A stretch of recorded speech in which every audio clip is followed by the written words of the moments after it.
Hi అండి, నేను మీ సుధా. ఈరోజు మీకు పెసరట్టు చేసి చూపిస్తాను. ఉల్లి పెసరట్టు. ముందుగా 3 కప్పుల పెసలను కడిగి నానబెట్టుకుందాం. 6 గంటల తర్వాత రుబ్బుకోవాలి. రుబ్బుకున్న మిశ్రమంలోకి ఉప్పు, సోడా పొడి వేసుకొని పెన్నం పెట్టుకొని పెన్నం పైన పెసరట్టు వేసుకోవాలి. పెసరట్టు వేసుకున్నాక ఉల్లిపాయలను ఆ పెసరట్టు పైన చల్లుకోవాలి.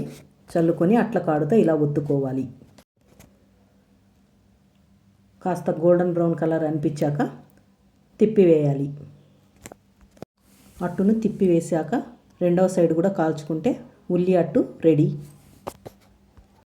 ఇంకొక విధంగా ఒక సైడ్ మాత్రమే కూడా కాల్చుకోవచ్చు ఉల్లి పెసరట్టు. ఇప్పుడు పల్లీ చట్నీకి రెడీ చేసుకుందాం. బాండ్లీ పెట్టి టమోటో, ఉల్లిపాయలు, పచ్చిమిర్చి ఫ్రై చేసుకోవాలి. వేయించుకున్న పల్లీలు, ఉప్పు, కొత్తిమీర వేసుకొని గ్రైండ్ చేసుకోవాలి. వేయించి పెట్టుకున్న టమోటో, ఉల్లిపాయలు, చింతపండుని కూడా వేసి గ్రైండ్ చేసుకోవాలి. పల్లీ చట్నీ